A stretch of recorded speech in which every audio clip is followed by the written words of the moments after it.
What's next? This is a question we're all having to ask and answer more frequently. I'm Jenny Blake, your host of the Pivot Podcast and author of Pivot, The Only Move That Matters Is Your Next One. For show notes from this episode, visit pivotmethod.com/podcast. If change is the only constant, then let's get better at it. Here we go. To kick us off, I figured, yes, we could talk about your book, The Advice Trap, but as I reflect on all this craziness happening with the pandemic, I'm actually curious.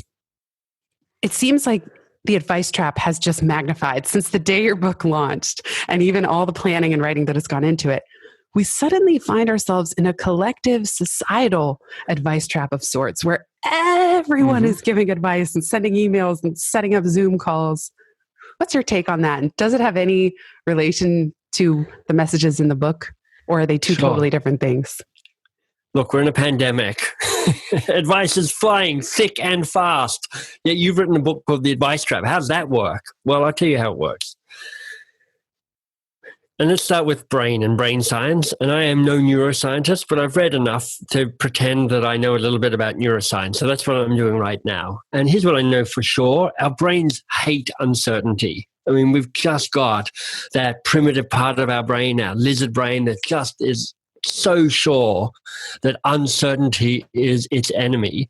And you know what? It's got good reason for it. It's got historical reasons for it, because the DNA that we have that comes from our ancestors comes from people who, on balance, have played it safe, haven't walked into the dark cave questing for the interesting treasure that's in the cave, but have gone, I'm not sure what's in that cave. Why don't I play it safe and not get eaten by whatever animal might be lurking there?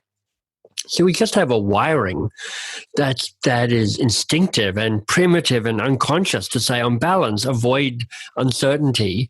And when there is uncertainty, you have a physical response to it, a physical response to say, oh yeah, you're feeling the uncertainty of it.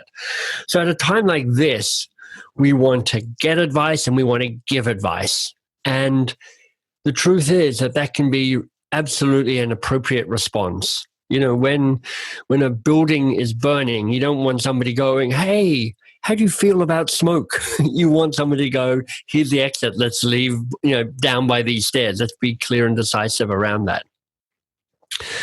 There's also a way that the brain wants to overcorrect to think that advice is the right answer all the time.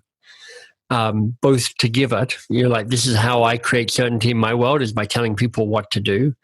There's also a danger that our brains are really hungry to be told what to do, regardless of whether that's good advice or the right data or the right information. It's like any guidance will do. I don't really mind if it's right or wrong. Just give me guidance. So I think there's the way that I'm thinking about managing myself through this pandemic.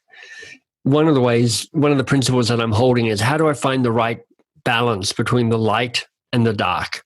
How do I find the right pathway between not swirling into a kind of circle of anxiety and kind of flapping around, which affects me, but it also affects those that I work with and live with and lead and the like.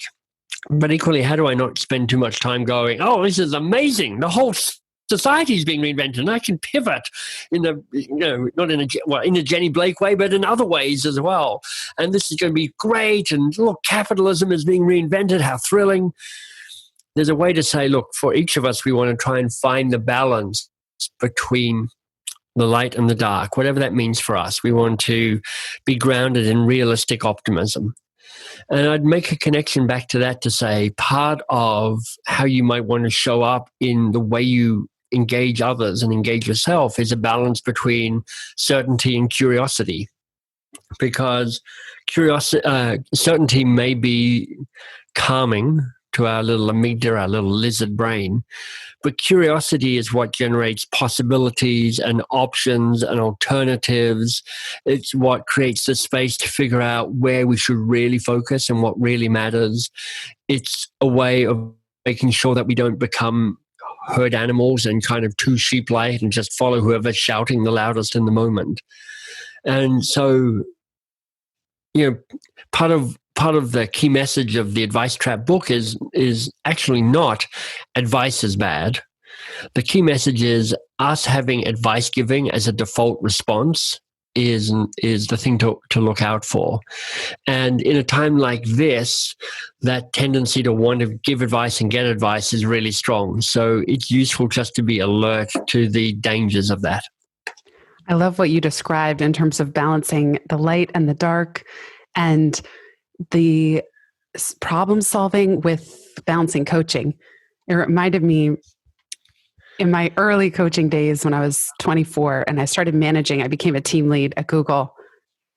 I won't call it negative, but part of the feedback I got is my team said, we wish you would manage us more. You ask these big open-ended coaching questions. And they Right. said they wanted a little more of concrete guidance. And so it was just interesting that early in my career, I erred so far on the side of coaching, which if I'm being honest, is the part I really enjoyed.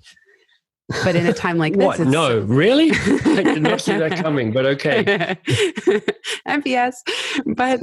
But now it's true that there are moments that somebody needs to, if the building's on fire, you need to be told what to do and it needs to be clear. And we have seen a lot of, I think, effective corporate communications, not all of it, but saying, okay, we got to batten down the hatches. We need to keep the company alive if we even have a chance of bringing any of you back. And so there has been a lot of that rapid, clear decision-making. Yeah.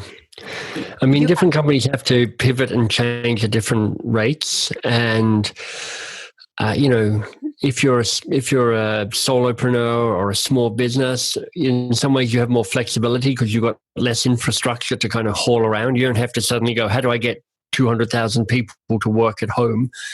But equally, you probably go, I don't have 6 months cash reserve either. So how do I manage that? So we have to respond in different ways.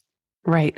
It was interesting, even as a podcaster, noticing all these podcasts were so disoriented. Oh no, I'm in my closet. And I'm thinking, I've been in the closet for years with this thing. Exactly.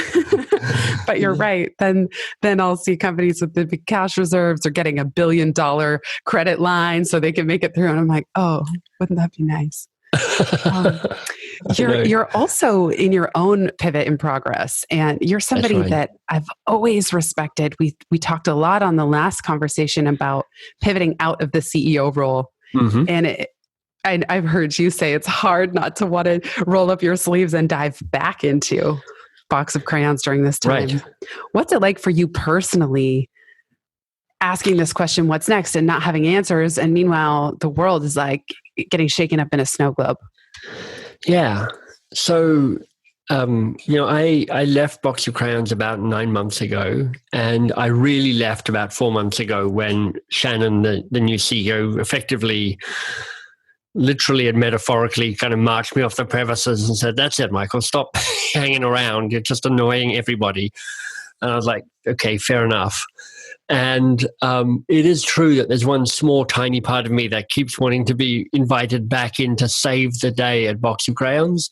But luckily, I look at Shannon and her team, and in fact, the whole of Box of Crayons, I'm like, honestly, I probably couldn't even get a job there anymore, even if I applied. So they're doing a great job. And that does leave me free to think about what I'm trying to do now. And you've heard me talk about this, Jenny, kind of offline with other people. And I had always planned for this to be a time of reflection and a kind of reinvention. This book came out 6 weeks ago. I did a TEDx talk that came out 6 weeks ago as well. And those are the two big projects that I was working hard on. And I always knew that once I got over that, there'd be this moment of kind of, collapsing face down in the dirt, exhausted, but also going, now what?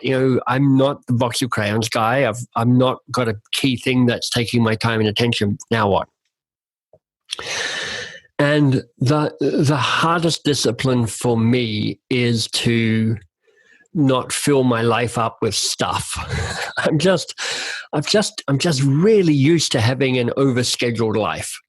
And I've also used to kind of slightly complaining about my overscheduled life, but clearly I'm hopeless at listening to myself because I tend to be committed. I like that kind of sense of, wow, there's a lot going on and I've got these cool projects.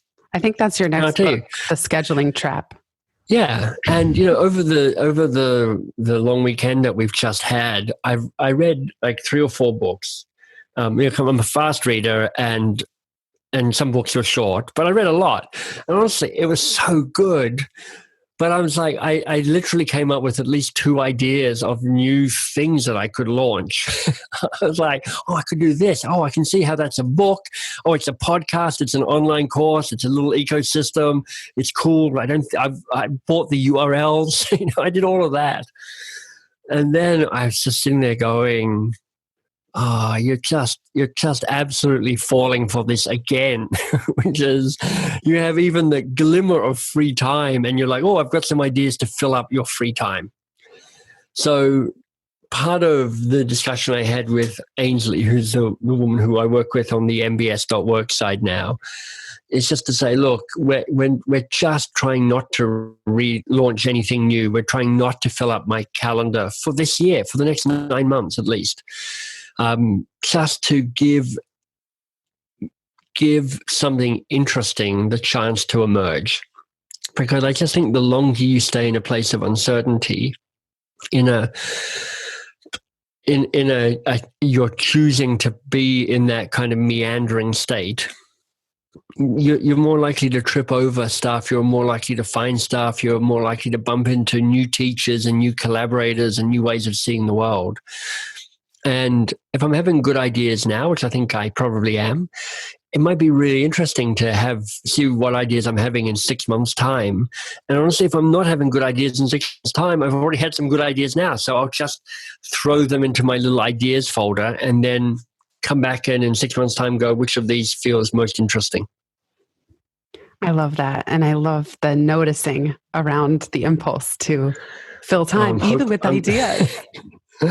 It's embarrassing in a way because I'm like, you know what I'll do? I'll try and fill up my schedule. So don't do that, Michael. And then come the time, I'm like, oh, look, I'm trying to fill up my schedule. It's like, damn it.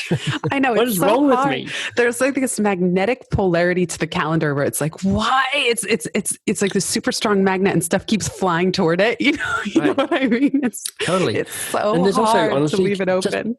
Part of me, Jenny, is just going, I'm not totally sure how to behave with a empty day in front of me. It's like, do I do email? Do I just muck around? Do I lie on a sofa? Do I hire somebody to fan me and feed me jubes and martini? I mean, what do I do? I don't know how to do that.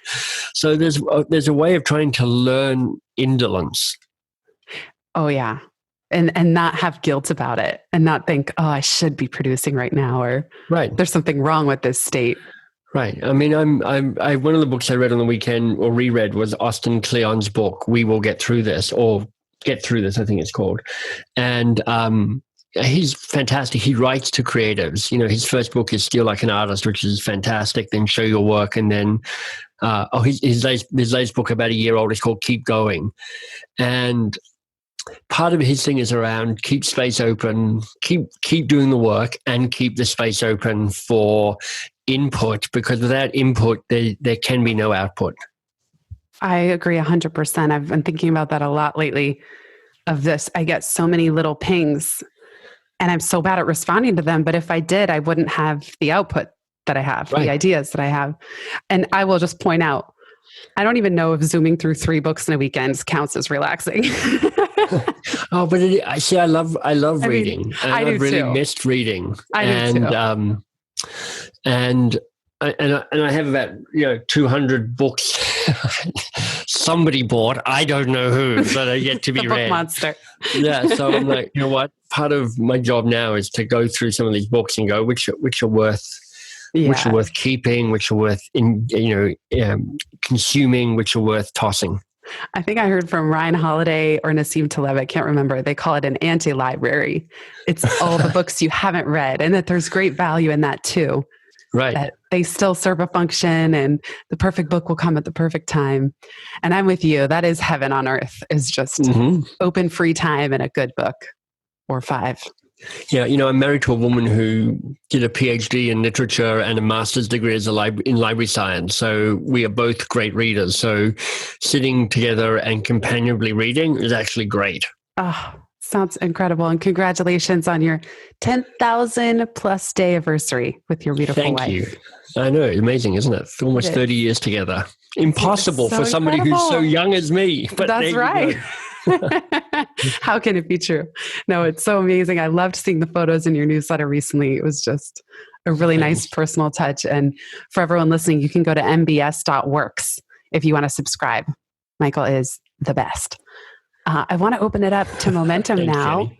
Megan you should just keep me around. I'll be the one fanning your ego. You know what I mean? I feel that. Yeah, it's great. I can't help it. You've helped me so much. So, I feel like half my job on the Pivot podcast is just making my guests blush. And if I do that, I've done something. I don't know. Okay. I'll let you know if that happens. Yeah. Okay. Let's open it up. Megan will go first, and then Leanne, all the way in Australia, will go next. Hi, guys. Hi. So I had multiple questions before coming on, and then so much of what you just said so resonated with the idea folder and all the books that I haven't read yet. I'm glad to hear I'm not the only one. So I am just now moving into formally coaching as a business. Okay. And it's something I had been planning on doing at this time before, this time actually happened. So your books, The Advice Trap and The Coaching Habit, have been incredibly helpful in helping me to focus. And there was one thing that I read when reading The Advice Trap that I wrote down, and I was wondering if you could add to, which is the statement, coaching is subtraction. And you like my little pun there. That is in what context did I say that? I'm like desperately trying to remember when or how I wrote that. I don't know. I just remember this. I just love the statement so much that I wrote it down. Okay, so perfect. So coaching and subtraction.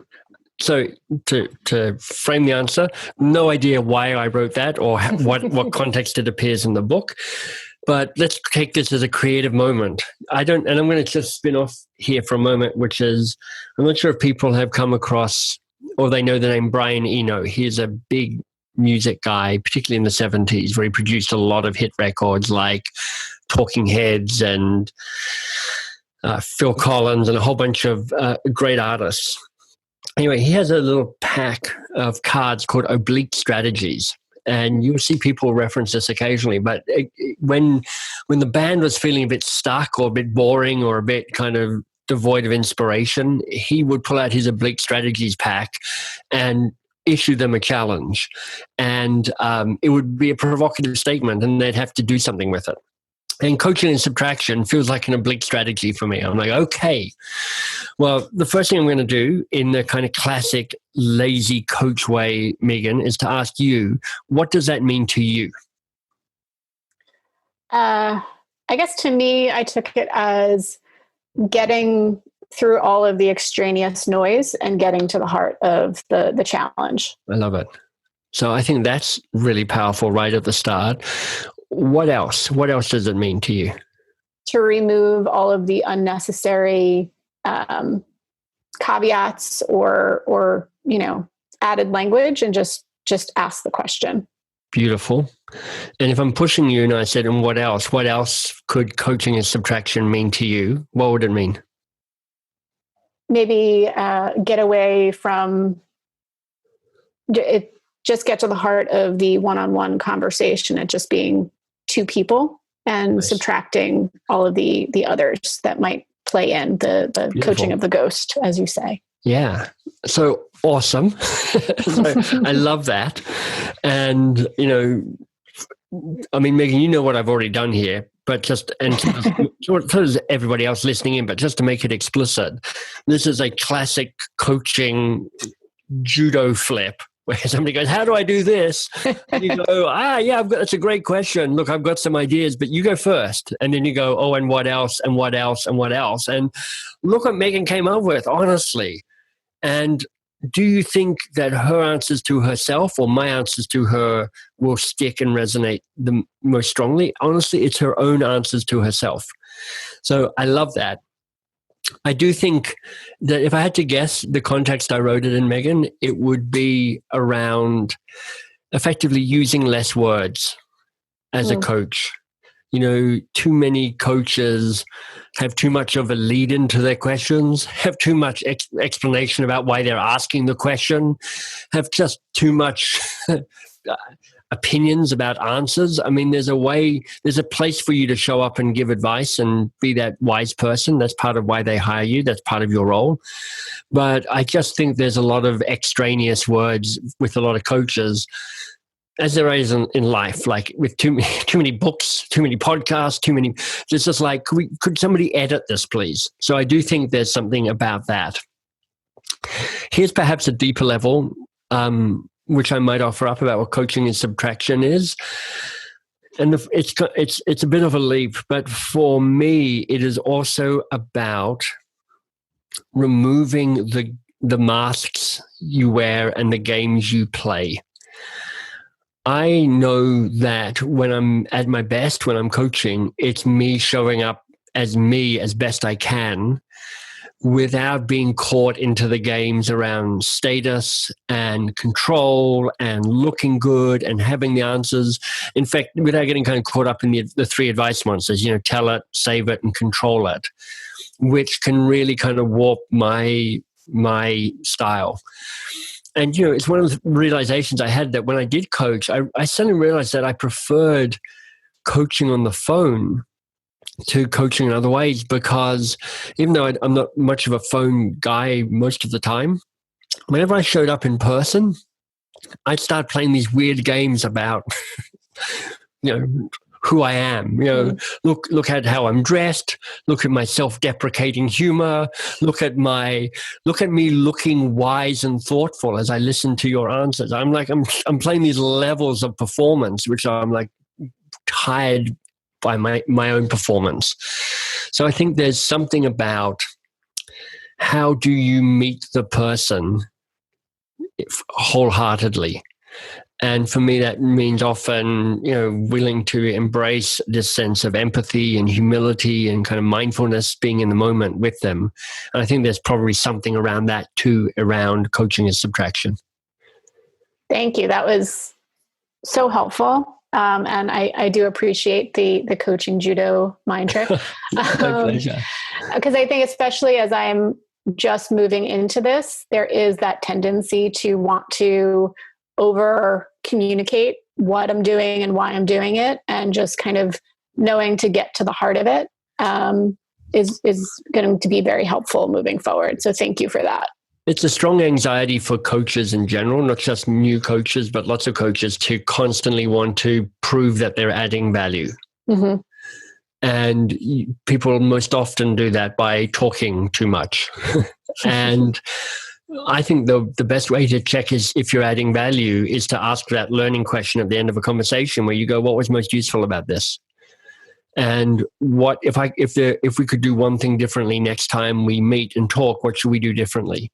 And you co-own and you co-create responsibility for these conversations being useful.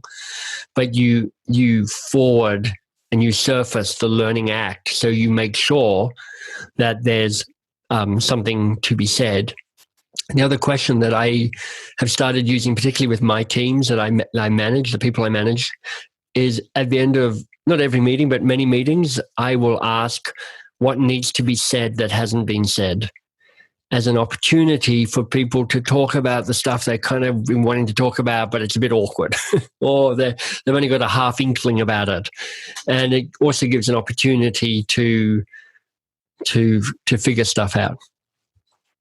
That's great. I love that one. I love that, Michael. Thank you. And as well, coaching as subtraction, I find the same thing, that voice. There's something really powerful about nobody having to worry about how they look, staring into the little video screen. And you inspired me at the end of all of our momentum calls. We talk about what's one insight or aha, what's one next step. So I love asking this Did we lose you again, Jenny? You did. Oh man, my internet is cutting out. Well, good thing it's inspired her so much that she accidentally put herself on mute. Probably not. No, that's the universe saying you're talking too much. Leanne, over to you, Leanne, all the way in Australia, host of First Time Facilitator. Hey, Michael. Hey, Jenny. These are the first words I'm saying today, so apologies if my voice is a bit cracky. But yeah, it was so cool to listen to that conversation around the magnetic calendar. I'm certainly finding that I think I should have more time right now, but every day is really booked out. Hey, Michael, I've got this is more of a tactical question about your LinkedIn content strategy. I love my best question. Well, so as a viewer, it looks like you're just on the fly walking around when we could walk around the streets, just walking around the streets of whatever city you're in, just having a chat and shooting these questions. I would love to know behind the scenes, are you, is it on the fly? Have you just thought of a question in the moment, or are you batching content? Are you quite strategic with the way that you ask these questions? What's your approach to this? Yeah. So first of all, awesome podcast, by the way, Leanne. I mean, for the people listening in, if you aren't subscribing to Leanne's First Time Facilitator podcast, you really should, because it is thank you. Top notch. So it's really great. And, for me, if you're a coach, I really think that facilitation brings a lot of the skills of coaching to light in terms of working with the group, and vice versa. So I know that one of the reasons I'm a good coach is actually because I'm a great facilitator. And so part of why you should listen to Leanne's podcast is because knowing how to facilitate actually makes you a better coach as well. So the starting point, Leanne, for these little videos is a commitment to create big and small this year. That's my kind of one of the three commitments I have. The three themes of the commitments of the year is to be exuberant, to be a host, and to create big and small. Those are the three kind of ways I'm trying to navigate my way through the year. So I'm like, okay, I need to create big and small. What does that mean? Well, part of it's like, okay, so what am I good at creating? And I am pretty good at doing spontaneous, fast, on-the-fly video. So part of it's around how do I try and make creating as easy as possible for me? Well, one is to play to my strengths. So I bought a little camera called the DJI Osmo Pocket. It is super cute. It's tiny. It looks like a big cigarette lighter almost. It's got a little camera head on top. It's got a gimbal, so it actually stays steady. So it's like a steady cam. And it shoots in ridiculously high quality. I mean, 4K if you want it. So it's a really great creative tool for me. I can carry it in a pocket. And I've got a reminder in my calendar to shoot a video every day. Now, some days I don't shoot. I didn't shoot a video the last 2 days, but I did shoot one literally 4 minutes before I got on this call. So I'm like, okay, I've got the rest of the afternoon booked out. I haven't shot a video for 2 days. I need to shoot a video. So I went out to my little deck porch thing out there. And I'm like, okay, what do I need to talk about? And I just got off the call from Rona, who is my financial advisor. And, I don't know if it's a good time or a terrible time to be a financial advisor at the moment. Somebody once said that war is long periods of boredom with short periods of intense excitement. And I think if you're a financial advisor, it's kind of that at the moment. And I just had a quick conversation with her about something. And I was like, she is so calming and relaxing and makes me fret not very much about money at all. I feel nourished by her. So I'm like, great, that's it. So I've got a couple of simple rules around my videos, which is like more than 30 seconds, less than 2 minutes. Make it personal, make it, a sense of this is Michael here speaking to you, and start with a tiny bit of a story. So literally, I just shot a video that goes, hey, I was just on the phone with this person, Rona, it's fantastic, blah, blah, blah, blah, blah, blah. Actually, it's about somebody else. I've just been on a call with my friend Neil. And Neil Pezrica, who wrote the Book of Awesome, which some of you will know. and the happiness equation. And I said this kind of uplifting call with him. And I was like, Neil, he's awesome. He makes me feel this. He does this. He's like that. It's great. So it made me think about being nourished. So here's my question for you. What nourishes you? So the meta message here is don't get caught up in the video or the questions or anything, but get caught up in the process, which is what plays to your strengths. Now, remember, I'm old, so I've been practicing this stuff for years. So I've been practicing doing some of this stuff for a long time, and it's just got easier for me over time. So if you look at stuff that I create or Jenny creates or Leanne creates and go, oh, I could never do it like that. Well, honestly, none of us could when we started. We're all a bit ugly. If you go back and look at old videos of me on YouTube, you'll be as embarrassed as I am, but that's fine. So it's about A, a commitment to create. B, there are times where I will start a video and I'm like, oh, I've just trailed off into nothingness. I'll need to reshoot that. But because they're each a minute or two long, even if it takes 3 takes, which is really the most it ever takes, it's taken me no more than 10 minutes. And then I just need to remember to post them on LinkedIn, which is honestly the more pain in the backside part of this process for me. Because, you have to write it up and you have to put hashtags and you have to copy, tag some people, and it's all a bit of a pain. And I don't have a strategy for how I post them. I literally go into the bucket where I've outsourced topping and tailing them so that it's got a little intro and an outro. Somebody, Tugbar in Turkey, does that for me.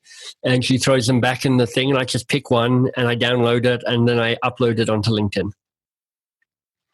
Awesome. Thanks for sharing. And I just thought you had the new iPhone, so it's actually really cool that you've got something that you have in your pocket. And I've heard of the gimbal as well. So yeah, it's less than, I think it's like $200 to $300 for this little piece. And I'm trying to use my phone less just because I'm hopelessly weak-willed. So this gives me a sense of freedom and honestly joy. I love this little camera. It's really thrilling. Nice one. I would love to see you on TikTok. I'm 40 years too old for TikTok, but Gary V would say, get over it and get back on it. So we'll have to see. Awesome. Thank you, Michael. Yeah, sure, Leanne. Great question. Hopefully my internet will stay with us. Great question, Leanne. And I will also say I was inspired seeing Michael. He brought this camera to a conference that we were both at earlier in the year, way back in the good old days when people could gather in person. That's right. But I saw him pulling so many people aside, and that could work too. Even for those of you more introverted, it almost gives you a reason to go approach people and just say, hey, will you come be part of this project? And so he was actually, I think it created a nice break for everybody involved, for Michael and for the people that he pulled aside. And I don't know, do you remember, Michael, how many videos you got out of that 2-day weekend? Oh, yeah, probably 15. Because I was shooting videos for just the My Best Questions series, but I was also shooting videos for the Year of Living Brilliantly series as well. So it's like 15. Everybody's anxious. Everyone's like, wait, what? I mean, not everybody. Some people are like, oh, yeah, sure. I'm a media, whatever. I'll jump in. I'm happy to do it. Some people are practiced at it. But most people are like, oh, I don't know what to say. I don't know how to say it. I don't know how to hold myself. And mostly you just go, look, relax. Just hang out, chill out, talk to me. When I'm filming it, I'm looking them in the eye and I'm nodding my head like a maniac going, this is amazing. And that's enough to get people filmed. And, so much of this, the work that you put out in the world, if you choose to do that, you always keep asking yourself the question, what's good enough? And different types of work has different types of standard. Like my videos don't have to be very good. They don't have to be fully eloquent. They don't always have to even make full sense. I'm like, it's good enough. Pump it out there. And then other stuff, like if I'm like the book, it's something you write and you rewrite and you rewrite and you rewrite and you rewrite because that has a more permanent quality. I'm all for, is this good enough? As you guys listeners can tell from so many podcasts. That was a great question. Thank you again, Leanne, and thank you, Michael, for sharing some of your behind the scenes. Alexandra, do you want to go next? Sure, I'd love to. Hi, everybody. I have a question for Michael. I was curious to know, because curiosity is such a big part of the advice trap, how does that really tie into creativity for you? I also work with leaders a lot, and we work in museums actually, and do leadership workshops in art museums. And great. I find that curiosity is one of the focuses that we do, but I find that because it sounds like a creative thing and there's vulnerability involved, I get a lot of resistance from leaders. And how do you address that? And how can creativity become a more natural part of this process? Yeah. So you're right. There are words that arrive with a whole bunch of baggage in as well. Coaching is one of them. Creativity is one of them. Curiosity is one of them. Coaching arrives with baggage because whereas people like us all know what it means, most people are like, I don't know what that means.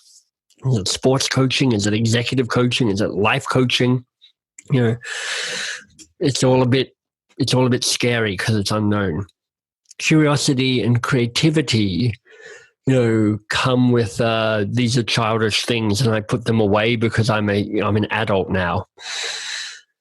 And I think probably creativity is particularly scary for people, or just not accessible for lots of people, because they're like, look, I'm trying to raise a family and have a job and run a team and have a P&L bottom line and start a business and serve my clients. Who has time for creativity amongst any of that stuff? Curiosity. So let me come back to creativity while I think about an answer and make something up. Curiosity. I think with all of these things, coaching, curiosity, and creativity, they're all processes. And one of the things that used to be true, may still be true, is that when people try to explain coaching and effectively sell coaching to people who might be interested, they spend a whole lot of time explaining how coaching works. And most people just don't care. Like, they don't really care about curiosity or creativity as a thing in itself. What they care about is an outcome.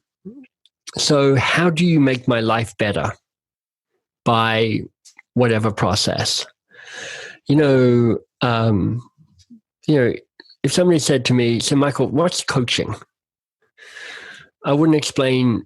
I'm making this up right on the spot, so it just may not work at all, but let me try it. I'd go, do you ever get that feeling that sometimes you're a little bit stuck in your present life and you're thinking to yourself, I just know I could do more and I could be more if I just had the chance? And hopefully they say yes. If they say no, then there's no point in carrying on this conversation. But let's say they say, yeah, I feel that. And you're like, wouldn't it be great if there was somebody like a guide who could help you take the first steps to actually taking that journey, to actually doing more and being more? And they're like, yeah. And wouldn't it be great if they actually were the people who not only started the journey with you, but walked the whole way with you, so you didn't feel lost and you didn't feel lonely and you didn't feel confused, but you saw the finish line and you crossed the finish line? Wouldn't that be great? And they're like, yes. And you go, well, that's what I do. I help people start the journey and finish the journey so they can do more and be more. And they're like, that's amazing. How do you do that? And I'm like, oh, I'm glad you asked. So here's how I do it. And then you get into a conversation about how you show up as a coach. But all of that, and of course, I've just made that up, so that may not work at all. But there's a way that what that's doing is you're just speaking to something that somebody is struggling with and is real for them. And you're like, I can help you with that. If this rings true for you, I can help you with this. And with curiosity, it's a really hard sell to say, be more curious. Everyone's like, sure, okay. I'm not anti-curiosity, but I'm not entirely sure why I should change the way I'm living my life and behaving at the moment to do something differently.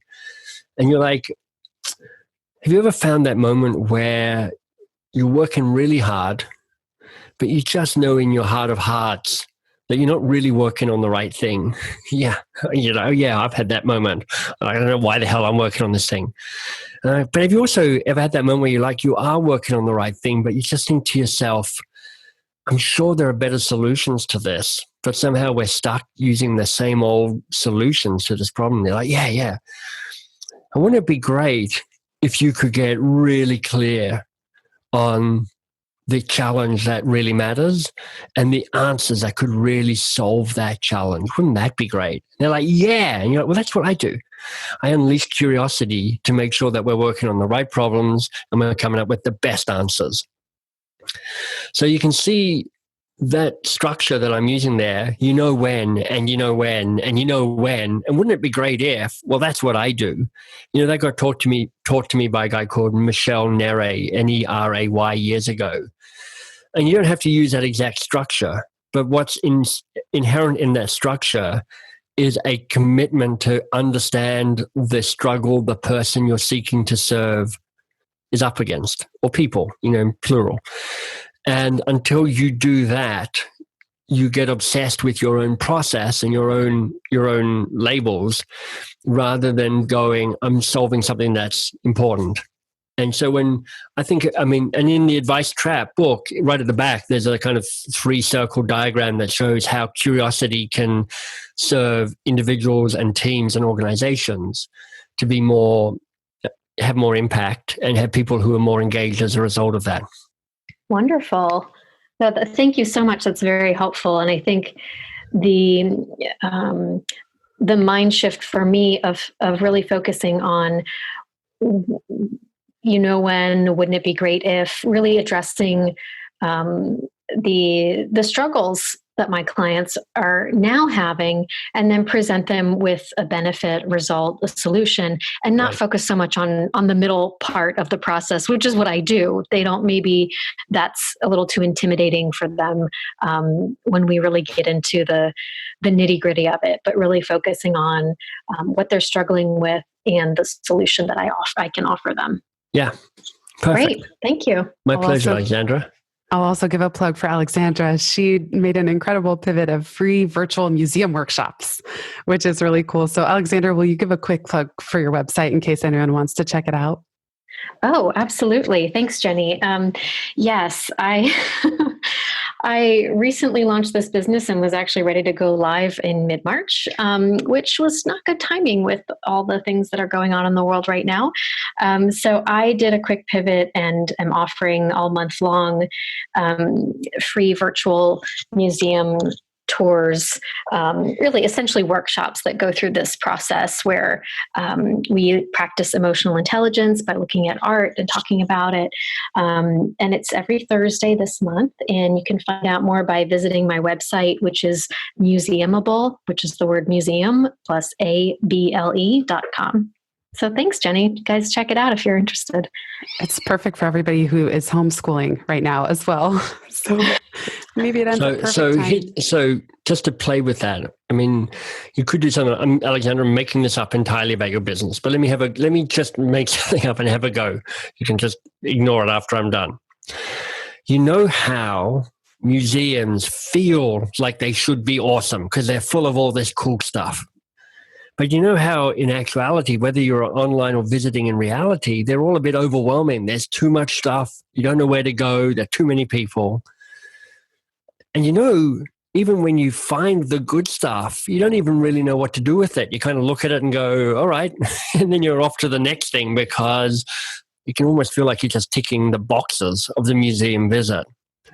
But wouldn't it be great if a museum trip changed the way you saw people and change the way you saw yourself? Wouldn't it be great if a museum trip actually made you smarter and more effective in the work you did? Well, that's what I do. I use the power of museums. I make them less weird, and I make them about building a better life, not just looking at pretty pictures on a wall. Absolutely. Yeah. Yes, I actually have a museum education background, so I definitely understand the struggles of the visitors. And that's actually why one of the things that inspired me to start this business was that I wanted to make the art in museums more relatable to everyday life and to learn things from it, and to have that space where there's not so much distraction and noise all the time, to really just have a bit of a timeout and to really bring what you're seeing into your actual life. And I think I think that's really great what you've said just then. So thank you for that. That's just me making stuff up, but that's part of that piece around, if you build something, you've got to create the journey for people to understand how this could really help them. Yes, absolutely. Cool. We were all saying in the chat, we were like, good thing this is recorded, get this transcribed. Awesome. Usma, let's try over to you. Okay, let's try one more time. Perfect. You guys, okay, perfect. So thank you very much for this. And I actually am also new to Momentum, and also very new to this pivot into coaching. I'm an oncologist, so I take care of patients with cancer. And of course, there's a lot of ambiguity and adversity, co-creation of hope, and then all the lessons that I've learned, I wanted to put it out as a coaching skill. So that was my whole big core message and my 25 years of strength. But with this pandemic, it just opened doors to so many different opportunities. So my question is, should we stick to what our core strength is in this time, or just get, kind of sidetracked by another opportunity that may also be looking appealing? It's really hard to tell because nobody knows what the hell is happening right now. So the first thing I just acknowledge is it's at the best of times, that is a hard business decision. Do you change target or do you stick with what you've got?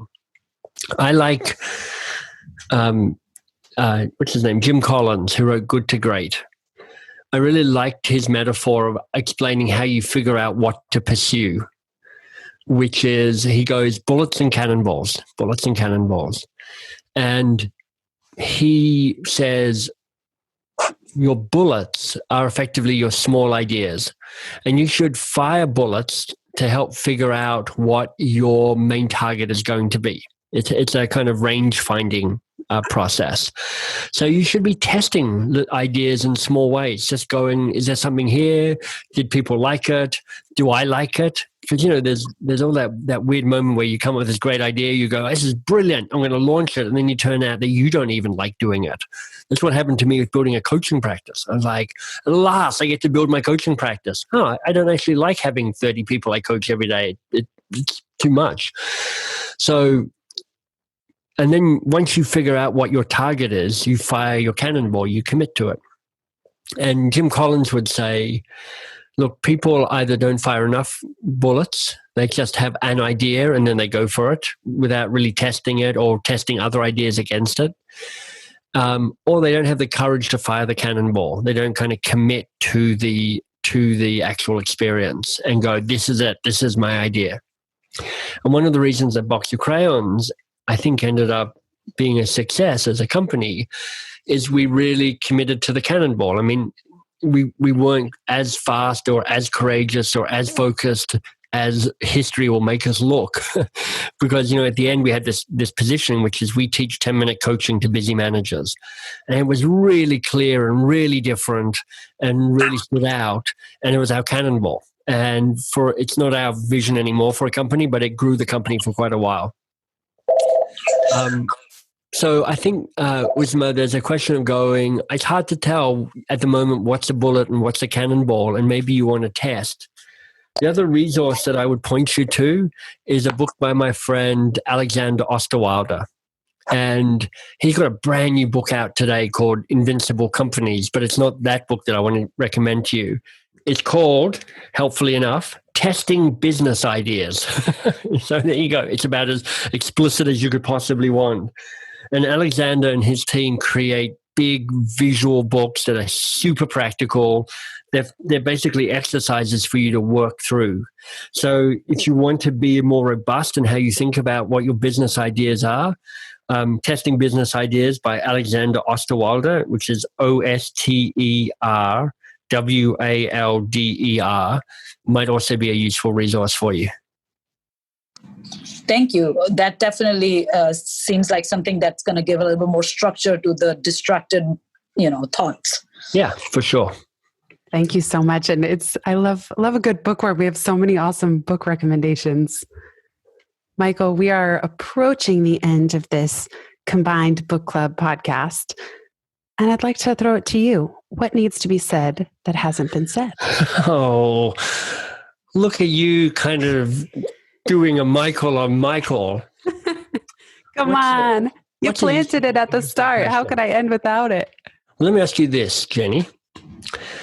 And I'll answer the question as well, but what are you discovering about yourself that has surprised you in this topsy-turvy time? Such a good one. Wow, this is the circular course of two coaches talking. It's an infinity loop of questions. I love it. I can't wait to hear your response. As it relates to the podcast, I guess to your point of what is good enough, it's been an incredible challenge. I used to be very overwhelmed just getting a weekly episode out. And I have to say, I'm having so much fun with this daily challenge. I'm not saying I'll do it forever. And a lot of people are like, don't burn out. It's a marathon, not a sprint. But there is something that got activated in me. Like all of a sudden there's wind in my hair and there's momentum around the podcast. And there's this challenge to think every day, what can I offer? What's helpful during this time, especially when no one has any answers, myself included. And so talk about, I thought I was releasing perfectionism around the podcast before, but doing it daily means 10xing the systems and the speed, and also 10xing releasing perfectionism. So it's been a really fun challenge of something that I never, ever thought I could do, and certainly not for a month plus, which is the current streak. So yeah, I guess that's brilliant. I guess I'm learning how invigorating it feels to have big challenges sometimes, and not all the time. Certainly the podcast, it's the one thing I can do right now, as I've shared on several of the calls I've been in with you. But there's something that is invigorating about challenge. And I think that's a helpful reminder for all of us around resilience, which is that, yes, a lot of days it feels like the sky's falling. And yet there is this rise, there's energy, there's adrenaline, there's momentum. There are things within this that we can harness. Speaking of domains, I auto-renewed. I have this domain called ridethewildtiger.com and it just renewed. Given our attention to animal kindness here in Momentum, I would probably never do anything with it publicly, and certainly not now that Tiger King is such a phenomenon. But I do feel like we're all riding the wild tiger in a proverbial sense, and there's something fun about that, even when amidst the massive uncertainty and anxiety. Nice answer. That's really helpful for me to hear, and I think probably others to hear as well. Thank you. All right, let me answer my own question. What am I discovering about myself? And what needs to be said that hasn't been said? They may be the same or different. Yeah. I am learning that. So Marshall Goldsmith, who Jenny and I both know because we're part of this Marshall Goldsmith group together, he said for many years that one of the key lessons he had to be a successful coach was about making sure you got the right clients. Because his business model was, you pay me a huge amount of money for a year's coaching, but only if you make progress. If you don't make progress, you don't pay me. So it was important for him to find the right clients who would make progress, because otherwise he's wasting his time and wasting everybody's time, and he's not even getting paid for it. And that's a helpful reminder. And one of the things so I effectively manage two people at the moment. I'm managed, and that's an overstatement of the word, Shannon, who's the CEO of Box of Crayons. So I have a more formal, if you like, board relationship with her. So I talk to her formally once a month. And I work with Ainsley, who's part of MBS.works, and we talk every day. And what I notice is I am really good managing people who are self-directed, ambitious, smart, who accept responsibility and accountability, because my leadership style is one of empowerment and trust. So I will push them, I'd encourage them to stretch, I will give them resources, I will invest in them. And I've also had people who I've tried to manage in the past who are less like that. And it turns out I'm not a very good leader of those type of people, because I'm not as good at going, right, let's buckle down, let's have accountability conversations, let me nudge you to the next level. And so one of the things that I'm learning is that piece around if I manage somebody, they need to be the right fit for my style of leadership, or else we both lose. And what needs to be said that hasn't been said, this is a kind of generic piece of advice, and it may not even resonate for most of the people here. But I will say that there is value in protecting the tone of your brand at a time like this. So Jenny's a perfect example of somebody who's come out going, you know me as Jenny Blake. Let me do things that make you know me and love me even more as Jenny Blake. So I think, her doing the podcast all the time and this work just allows her to build credibility and status and love and commitment that will pay off sooner rather than later. And when this dip is over and we're on the upswing again, she will harvest the brand equity that she's building at the moment. And I think there are other people at the moment who look and sound a bit scared and brittle and desperate and noisy, and who seem to be damaging rather than enhancing their brand. So for all of us here, because we all have a presence and a reputation, I'd just be asking you, so what are you doing that allows your brand to be better loved by the people you're seeking to serve? That is so powerful, Michael. Thank you. And thank you for the kind words. That really means a lot. And my take on this too is, when I'm not sure, it's just better to be quiet. I think what you described as those that where it is coming across in a skewed way, it's almost like they feel like they have to say something. And this idea, something is better than nothing, but not necessarily. So I'm always trying to wait for a genuine call to be moved. So I just love that wow. So glad I asked your brilliant question at the end of the meeting. It pays dividends. There we go. Thank you. Before we officially sign off, what I love about Momentum is that we love a good link and we love a good resource. So we've been keeping track as we go. These will all go in the show notes at pivotmethod.com/podcast. But is there anywhere you want to direct listeners right here at the end, including your potentially new podcast, if it's still happening? It is. It launched today. So I have a new podcast called We Will Get Through This. So classic example of Michael not following his own example. Speaking of filling up my time, that filled up quite a bit of my time. But it was a piece in the moment. And the first 3 episodes dropped today. So We Will Get Through This, Michael Bungay-Stanier. You'll find me on most of the podcast platforms. And then if you're going to a single place for me, mbs.works, because there you find doorways to the books and all the resources in the books, and the Year of Living Brilliantly, which is this year-long program with 52 interesting teachers, and so on. So yeah, mbs.works. Awesome. Michael, thank you so much for another illuminating conversation. Thank you, Momentum, for being here live during this call. We are getting better and better as we go. And thank you, Pivot Podcast listeners, for being here. It means the world. Thanks, Jenny.